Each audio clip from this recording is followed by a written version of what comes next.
Olá, eu sou a Carolina Matos, sou ecóloga especialista ambiental da Secretaria de Agricultura e Abastecimento do Estado de São Paulo. Essa é mais uma aula do curso de Meliponicultura e Ciência Cidadã, promovida pela USP em parceria com o meliponicultura.org.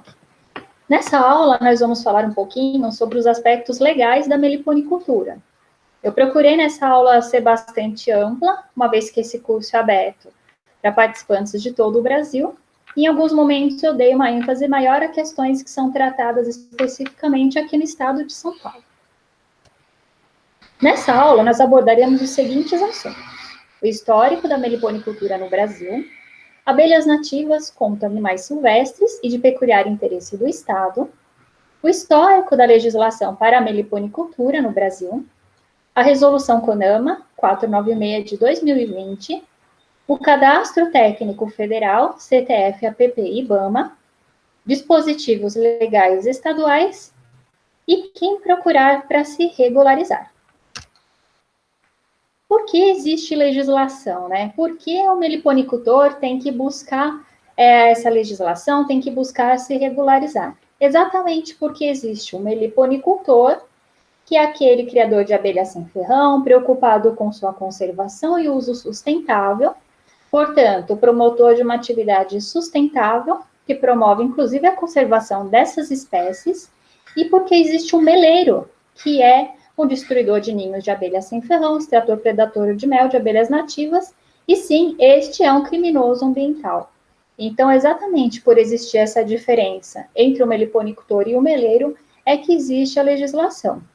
Essa legislação, portanto, ela deve dar uma segurança jurídica para o meliponicultor e, de fato, a punição que cabe ao meleiro, responsável aí pela degradação e destruição dos ninhos das abelhas sem ferrão. Quando falamos da meliponicultura, é necessário falar sobre o histórico dela no Brasil. Ao contrário do que aconteceu no México, onde os maias já promoviam a criação racional das abelhas sem ferrão, no Brasil, o histórico é um pouco diferente. Embora nossos povos tradicionais, todas as nações indígenas do nosso país, já conhecessem e utilizassem as abelhas sem ferrão e os seus recursos, eles os faziam de uma forma mais exploratória, uma forma extrativista, né? Havia abundância de florestas, havia abundância de abelhas e as populações humanas não eram tão grandes. Com a chegada dos colonizadores no Brasil, esse processo de extração se intensificou à medida que os colonizadores e os outros povos que para cá vieram começaram a conhecer essas abelhas e os seus produtos. A apicultura, vindo para o Brasil no século XIX, trouxe também o conhecimento sobre a criação racional das abelhas europeias. A partir desse momento, principalmente através do trabalho de padres jesuítas, né, começou-se a observar a criação da abelha europeia e, a partir daí, a se ensaiar de que forma que se poderia criar da mesma forma as abelhas sem ferrão. Foi no início do século XX que iniciou-se a criação racional das abelhas sem ferrão, ainda de uma forma embrionária, e a partir de meados do século XX, com o Dr. Paulo Nogueira Neto, é que, de fato, a meliponicultura ganhou aí um fôlego, ganhou uma nova fase no Brasil. Então, a gente pode dizer que a criação racional das abelhas sem ferrão no Brasil, ela se iniciou no início do século XX. Então, imagine, né, os criadores começavam, de alguma forma, a ter suas primeiras caixinhas, a partir desse início do século. Isso começou a aumentar a partir dos trabalhos do Dr. Paulo Nogueira Neto, né? E começou a ganhar bastante importância no Brasil inteiro, predominantemente na região norte, nordeste, e depois para outros estados, no centro-sul do Brasil, de 20 anos para cá. Então, o que acontece? A criação racional das abelhas sem ferrão, ela fez com que os meliponicultores começassem a ter um plantel dessas abelhas sem ferrão. Em 1998, foi publicada a Lei de Crimes Ambientais, que é a Lei Federal 9.605. Essa Lei de Crimes Ambientais, no seu artigo 29, trata dos crimes contra a fauna. E é nesse artigo que é colocada a necessidade de autorização do órgão ambiental competente para captura, para manutenção, para criação de animais da fauna silvestre.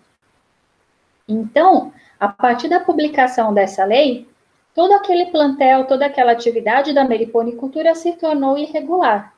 E a partir daí houve a necessidade de que houvesse algum instrumento normativo para regulamentar a meliponicultura. Apenas em 2004 foi publicada a Resolução CONAMA 346, e essa Resolução CONAMA foi um primeiro marco aí para a meliponicultura. Depois disso, alguns estados começaram seus trabalhos, né, de publicação de instrumentos normativos específicos para essa cadeia produtiva em suas áreas de atuação, só que não foram todos os estados que fizeram isso.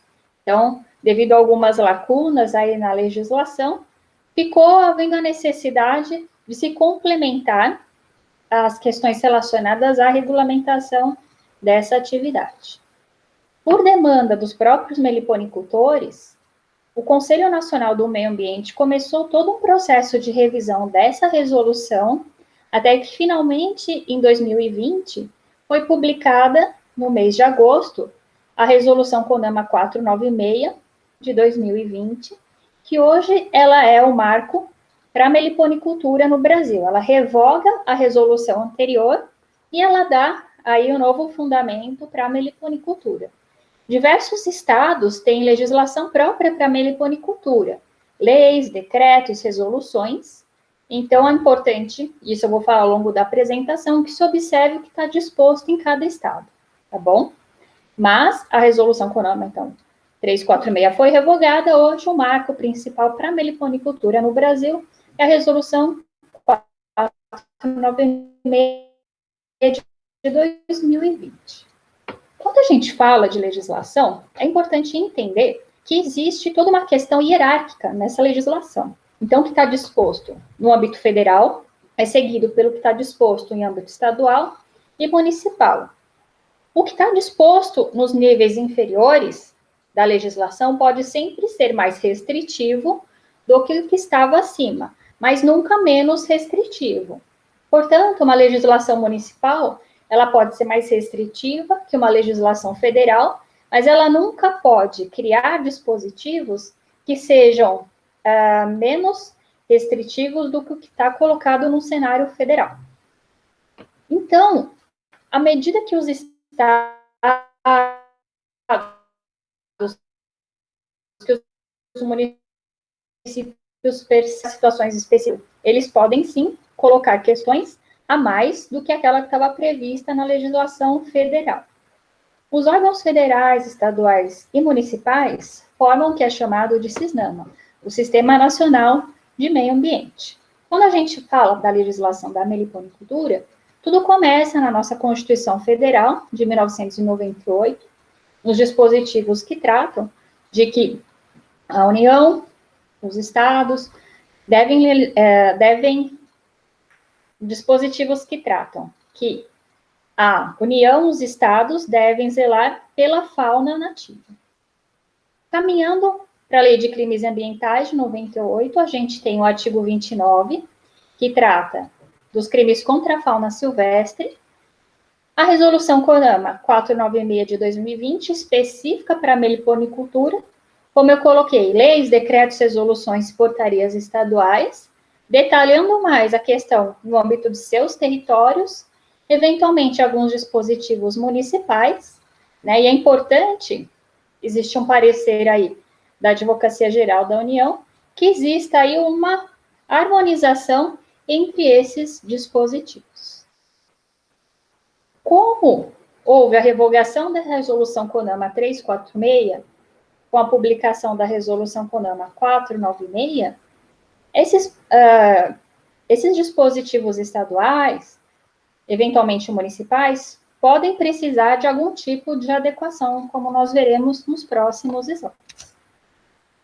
As abelhas nativas são tanto animais silvestres, e por isso existe a necessidade de cumprimento da legislação ambiental, como animais de peculiar interesse do Estado, assim como acontece com outras criações animais, como a apis mellifera, como gado, são animais de peculiar interesse do Estado. Por serem animais de peculiar interesse do Estado, esses animais devem seguir a legislação referente à sanidade agropecuária. Aqui eu procurei agrupar as legislações, de um modo geral, que dizem respeito à parte ambiental e à parte de sanidade agropecuária. No que diz respeito à parte ambiental, tem a Constituição Federal de 88, a Lei de Crimes Ambientais, a Resolução CONAMA. Fiz um pequeno recorte para o estado de São Paulo. Cada estado tem sua legislação específica, que regulamenta a Lei de Crimes Ambientais e que, eventualmente, trata da meliponicultura. Então, é muito importante que vocês, que são de outros estados, procurem saber como que é a legislação ambiental no que diz respeito à fauna silvestre em seu estado e se existe alguma legislação específica para a meliponicultura. Aqui fiz um pequeno recorte para o estado de São Paulo, que tem decretos e resoluções que tratam de fauna silvestre, que tratam de regulamentar a lei de crimes ambientais no estado de São Paulo. E no que diz respeito à sanidade agropecuária, existe um decreto federal, número 5.741 de 2006, que ele trata dos aspectos de sanidade agropecuária, tanto na criação como nos produtos de origem animal. Novamente, um decreto estadual, e legislação estadual para o estado de São Paulo. Para quem é do estado de São Paulo, quem for de outros estados precisa verificar como que é a legislação de sanidade agropecuária específica para o seu estado, tá? De um modo geral, todos os estados possuem uma estrutura de defesa agropecuária e regras baseadas nesse decreto federal que dizem respeito ao cadastramento dessa atividade produtiva animal e de seus produtos. A Resolução CONAMA 496 de 2020 é o marco para a meliponicultura no Brasil. A partir dela, devem derivar todos os atos normativos dos estados. Essa resolução, de modo geral, ela disciplina o uso e o manejo sustentável das abelhas sem ferrão na meliponicultura. Ela revoga, como eu coloquei, a Resolução CONAMA 346 e as questões que estavam dispostas nela. E o que trata essa resolução nova do CONAMA? Ela traz definições referentes à meliponicultura, diretrizes gerais, referentes a procedimentos que devem ser definidos pelos órgãos ambientais competentes. Então, ela coloca o panorama geral e estabelece que os órgãos ambientais estaduais irão detalhar esses procedimentos no âmbito de suas atribuições. Ela traz a informação de que o uso e o manejo das abelhas sem ferrão dependem de um auto autorizativo desses órgãos ambientais estaduais e colocam a isenção desse auto autorizativo para quem faz uso não comercial e tem até 49 colônias. Coloca também que a inclusão do meliponicultor no CTF, Cadastro Técnico Federal, deve ser realizada após o auto autorizativo.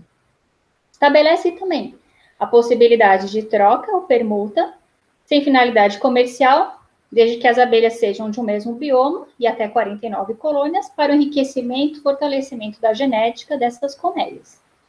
No artigo 3º, essa resolução estabelece que o uso e o manejo das abelhas sem ferrão depende do ato autorizativo, como colocado anteriormente, e que esse ato autorizativo depende, no mínimo, de 4 questões: da relação das espécies requeridas para a criação pelo meliponicultor, da localização do meliponário com coordenadas geográficas, do número do CNPJ ou CPF, se for pessoa jurídica ou pessoa física, e de informação sobre a obtenção das colônias para o plantel inicial.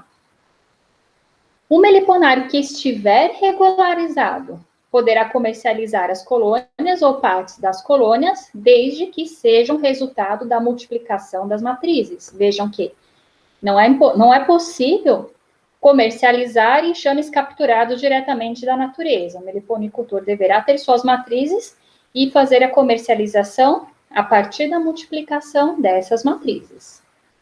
A criação das abelhas nativas sem ferrão, ela está restrita à região geográfica de ocorrência natural das espécies, de acordo com o indicado no Catálogo Nacional de Espécies de Abelhas Nativas sem ferrão.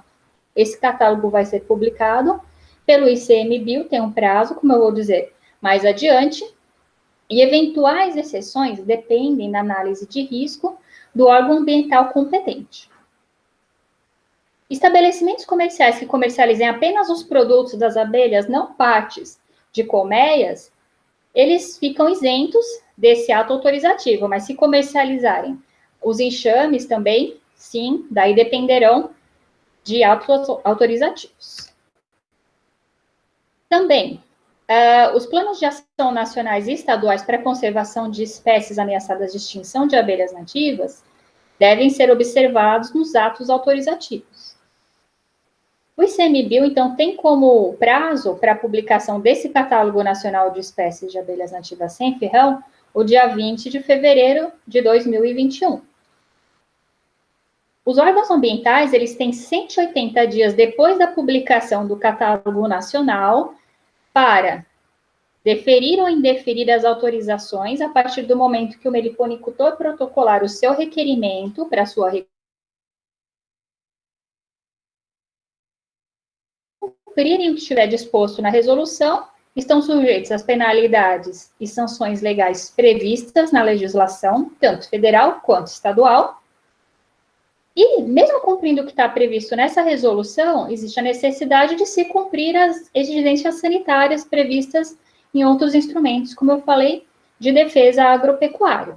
Então, segue-se a parte ambiental e deve-se seguir também a respectiva legislação que trata da parte de defesa agropecuária. Outro dispositivo muito importante é o artigo 6º. O artigo 6º traz que a obtenção de colônias matrizes para a meliponicultura deve ser autorizada pelo órgão ambiental competente.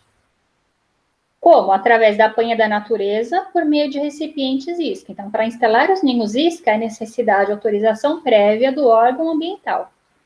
Aquisição de meliponário devidamente autorizado. Então, se vai se adquirir um enxame de um outro meliponicultor que tem um meliponário autorizado, essa autorização também deve depender de um ato aí do órgão ambiental. Depósito pelo órgão ambiental competente, então, eventual situação no qual enxames sejam apreendidos e o meliponicultor vai ficar responsável pela guarda desses enxames, também deve ser autorizado pelo órgão ambiental. E o resgate de colônias em situação de risco. Então, esse resgate também ele é dependente de uma autorização do órgão ambiental. Esse artigo também ele estabelece no parágrafo único a dispensa de autorização para apanha da natureza por meio de ninhos isca para o meliponicultor que tem até 49 colônias e não tem finalidade comercial. Isso vai ser regulamentado em cada estado, mas aqui no estado de São Paulo a tendência é que continue existindo a figura da autorização para a instalação de ninho isca, independente da quantidade de enxames que o meliponicultor possua. Lembrando também que não é permitido o comércio de ninhos isca. O ninho isca ele existe para a constituição do plantel e para a formação das matrizes, a partir das quais esses enxames poderão ser comercializados.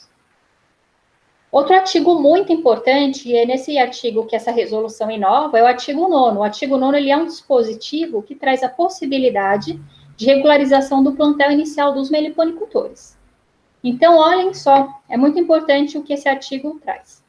Os meliponicultores inscritos no CTF, até a data de publicação dessa resolução, devem requerer o ato autorizativo da atividade junto ao órgão ambiental competente no prazo de 365 dias a partir da data de publicação desta resolução. Portanto, esse prazo vence em agosto de 2021. Até a conclusão da análise do requerimento pelo órgão ambiental competente, o meliponicultor poderá manter suas colônias, o plantel que ele já tem, ele não pode vender esses enxames. Então, protocolou o requerimento. Para se regularizar, você não pode vender os seus enxames. É como se seu plantel ficasse congelado. Pode-se comercializar produtos, subprodutos e os serviços de polinização, exceto a colônia e partes dela. Não se pode capturar enxames novos na natureza, como eu falei, o plantel fica congelado. E não se pode multiplicar as colônias, exceto se o meliponicultor possuir até 49 colônias, desde que até metade do plantel e desde que não se passe de 49 colônias. Por quê? Porque o órgão ambiental vai usar esses parâmetros, né, na regularização desse plantel inicial, e na emissão do auto-autorizativo para o meliponário. Então, esse artigo 9º, ele beneficia os meliponicultores que já estão cadastrados no CTF. Eu vou falar sobre o CTF nos próximos slides, mas, basicamente, protocolo ou requerimento para se regularizar, o plantel ficar congelado, até que o órgão ambiental consiga regularizar esse plantel inicial e emitir o auto-autorizativo para o meliponicultor. Foi um dispositivo que foi criado para resolver essa situação do plantel inicial dos meliponicultores. Quem quiser mais informações sobre a resolução CONAMA pode visitar o site do Ministério do Meio Ambiente, que diz respeito ao Conselho, vai na informação sobre as reuniões plenárias, essa foi a reunião ordinária, que votou esta resolução CONAMA, e também pode-se ir na parte das comissões técnicas e GTs, esse é o número do processo que trata desta resolução. É possível, inclusive, verificar a transcrição das reuniões e conseguir acompanhar de que forma que essas discussões evoluíram ao longo do tempo até se chegar ao texto que foi publicado.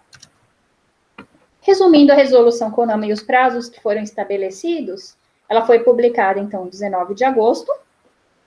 Nesse período todo, os órgãos ambientais estão trabalhando aí no desenvolvimento de novos procedimentos, né, à medida que há necessidade de se reajustar.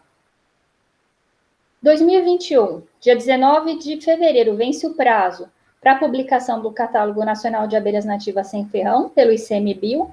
A partir daí, começa a contagem de prazo de 180 dias do órgão ambiental para análise de pedidos de regularização dos meliponicultores já inscritos no CTF. Então, esses meliponicultores que querem regularizar o seu plantel e que já foram inscritos no CTF, têm até dia 19 de agosto para se regularizarem, para apresentarem um requerimento ao órgão ambiental. Os meliponicultores que não estiverem inscritos no CTF podem solicitar suas autorizações a qualquer tempo. O prazo é diferente de acordo com o que foi estabelecido na resolução do CONAMA. Esperamos aí que, nesse intervalo, os órgãos ambientais coloquem aí suas adequações, façam a publicação da legislação estadual para a meliponicultura. E como o plantel dos meliponicultores vai ficar congelado a partir do momento que eles protocolarem o seu requerimento, até que o órgão ambiental faça a análise e defira ou indefira a solicitação do meliponicultor, considerando que nesse período a questão do manejo também ela sofre alteração, uma vez que não é possível multiplicar os enxames, o melhor período para os meliponicultores que já estiverem inscritos no CTF apresentarem seus requerimentos é por volta de maio de 2021. Estou colocando aí a situação aqui do Sudeste, porque é um período de março até agosto, mais ou menos, até setembro, em que os meliponicultores, de um modo geral, já não fazem a multiplicação dos seus enxames por questões climáticas. É um período de outono e inverno, no qual se poupam os enxames dessas divisões. Então, se já vai ficar o plantel congelado por conta do aguardo da aprovação pelo órgão ambiental do requerimento de regularização, esse é o melhor período. São até 6 meses para o órgão ambiental se manifestar, então é um período que, naturalmente, já se vai evitar de multiplicar esses enxames. Digo isso aqui para a região Sudeste, pode variar um pouco de região para região, lembrando que o prazo para o meliponicultor apresentar o requerimento é agosto, dia 19 de agosto de 2021, e que a partir do momento que ele protocolar o requerimento, ele não pode mexer nesse enxame, como eu falei no slide anterior. Indo agora um pouquinho sobre o cadastro técnico federal, então ele é um cadastro, ele não é uma autorização, é importante os meliponicultores entenderem isso. Muitos meliponicultores fizeram o seu cadastro técnico federal e acreditaram que estavam regulares. Não estão, tá? Esse é o primeiro passo. Como eu coloquei, a resolução do CONAMA mudou, tá? Então, qualquer atividade que promova o uso de recursos naturais ou que seja uma atividade potencialmente poluidora, deve fazer o cadastro técnico federal, e essa é toda a base legal do cadastro técnico federal. Ele também está previsto aí nessa resolução do CONAMA, só que ele é o passo seguinte depois do requerimento para a regularização do meliponário. Então, depois que o órgão ambiental tiver autorizado o meliponário, é aí que o meliponicultor vai fazer a inscrição no CTF. E é importante dizer que as categorias do CTF foram atualizadas o ano passado pelo IBAMA, tá? Então, isso é o que está estabelecido na resolução do CONAMA, essa previsão do CTF. Então, primeiro se requer a regularização órgão-ambiental, depois faz a inscrição no Cadastro Técnico Federal. Até o início do ano passado, os meliponicultores usavam outra categoria para a meliponicultura, que era a 2023. Inclusive, em anos anteriores, né, antes de mudarem também as categorias do CTF, havia uma outra categoria no qual os meliponários eram inscritos. Como eu coloquei, o ano passado, essas categorias foram atualizadas, foi criada uma categoria nova para a meliponicultura, que é a 2081. Essa ficha técnica de enquadramento nessa atividade, 2081, ela trata de meliponários, né? Ela ainda é mencionada a resolução CONAMA antiga, mas acredito que em breve o IBAMA vai atualizar essa ficha também. Ela descreve a atividade em si, e lembrando que ela traz como obrigação cadastro no CTF, e também em consonância com o que está disposto aí na nossa nova resolução do CONAMA, obrigação de cadastro no CTF de meliponários com 50 ou mais enxames. Ela separa, então, é só para a categoria 2081, então se você é um meliponário novo, se você conseguiu o ato autorizativo do órgão ambiental, você vai fazer a sua inscrição no CTF na categoria 2081.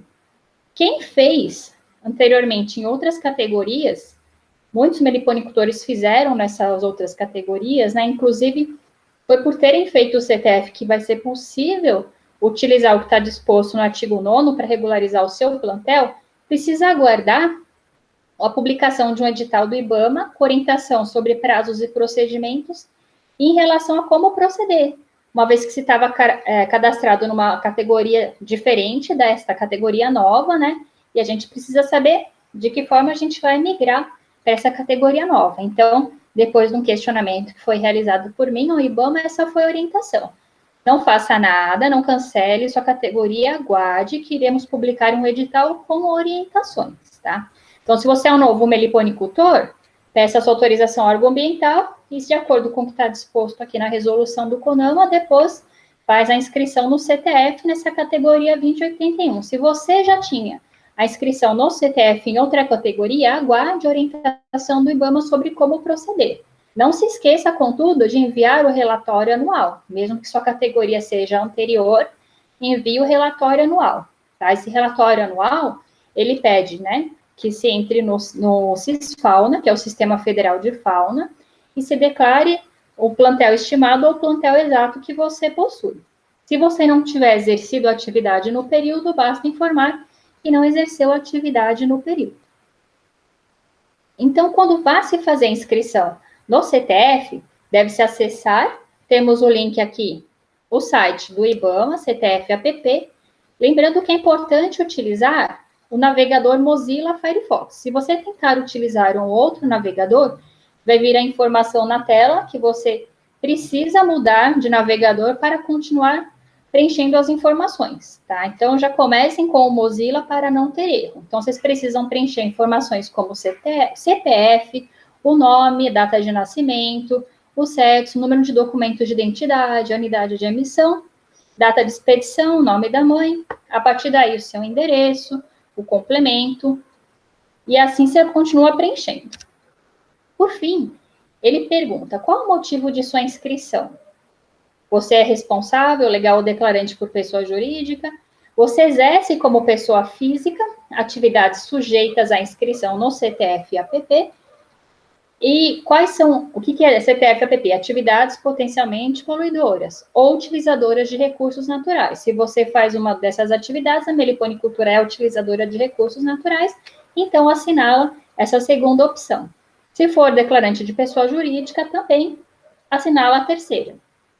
A partir daí, você vai selecionar a categoria 20, recursos naturais, uso de recursos naturais, e na descrição, então, seleciona a opção 81, por isso que é o código 2081. Atividade de criação e exploração econômica de fauna exótica e de fauna silvestre. E é citada a resolução CONAMA, devem estar atualizando essa resolução para o número da nova resolução que foi publicada. Coloca a data de início da atividade, que de acordo com o IBAMA precisa ser a data que você obteve o ato autorizativo do órgão ambiental, clique em adicionar. É importante informar que o CTF, ele fica válido até que a atividade seja oficialmente encerrada pelo produtor. Por isso que existe esse campo data de término da atividade. Se um dia vocês não forem mais trabalhar com a meliponicultura, vocês preenchem a data aqui e enviam um relatório para o IBAMA. O Cadastro Técnico Federal, ele permite a emissão de uma espécie de carteirinha com seus dados cadastrais, que você imprime, você pode recortar, até plastificar e andar sempre com ela na sua carteira, tá?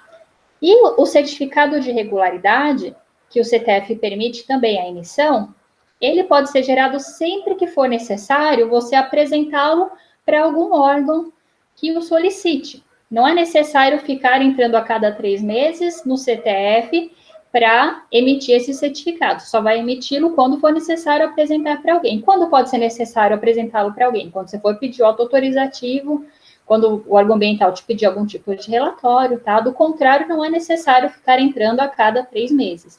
O que é necessário é enviar o seu relatório para o IBAMA e o prazo que existe a cada ano é 31 de março. Então, é importante sempre entrar no seu CTF para verificar se tem alguma informação nova do IBAMA, mas ele vai ficar valendo até que você encerre sua atividade.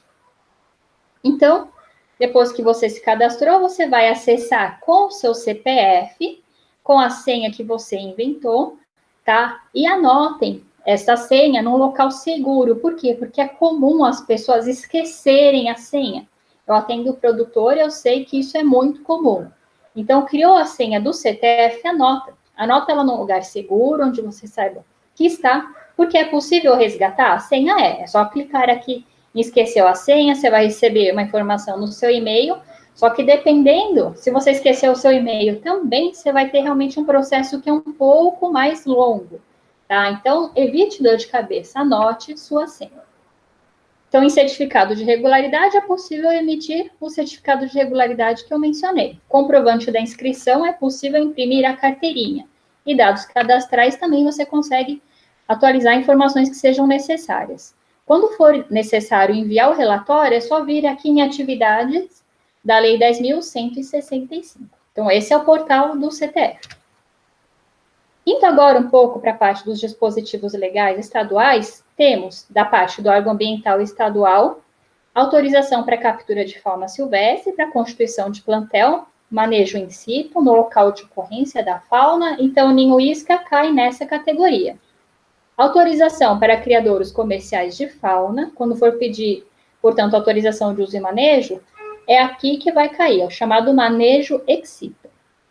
Autorização para resgate de enxames em situação de risco, sim. Como vocês viram, está disposto na CONAMA, já tem previsão na Lei de Crimes Ambientais. Para resgate de enxame em situação de risco, é necessário pedir autorização para o órgão ambiental. Dispensa de licenciamento ambiental, porque a atividade é considerada de pequeno porte. Alguns estados, como o estado de São Paulo, têm a chamada DCA, a Declaração de Conformidade Agroambiental, que é possível de ser obtida procurando o órgão da agricultura, se necessário, autorização de transporte dos enxames e outras obrigações. Então, é importante verificar junto ao órgão ambiental do seu estado quais são os dispositivos que existem no seu estado para você se regularizar, tá? Então, como a resolução do CONAMA colocou, cada estado vai colocar a sua regra, tá? E no que diz respeito à defesa agropecuária de cada estado, os meliponários, assim como os apiários, têm que se cadastrar junto aos órgãos de defesa agropecuária estadual. Para fazer o transporte desses enxames, precisa da guia de trânsito animal, chamada GTA, e outras obrigações, tá? Então, se vocês forem, por exemplo, comercializar os produtos das abelhas, é necessário ter o selo de inspeção de produtos de origem animal. Seja o selo de inspeção municipal, sim, o selo de inspeção estadual, aqui eu citei o selo do estado de São Paulo, que é o CISP, ou o selo de inspeção federal, que é o CIF. Tá? Então, existem essas regras também para comercialização dos produtos, que elas seguem aí o regramento que também varia um pouquinho de acordo com a esfera. E quem procurar para se regularizar? Então, para fazer o CTF, APP ou IBAMA, aqui fica o link. Órgão ambiental estadual, procurem a Secretaria Estadual do Meio Ambiente do seu estado. Em alguns estados chama SEMA, né? Cada estado tem a sua Secretaria Estadual do Meio Ambiente. Aqui no estado de São Paulo, tem o e-mail do Departamento de Fauna e o site do sistema onde fica hospedado o GEFAL, que é o Sistema de Gestão de Fauna Silvestre.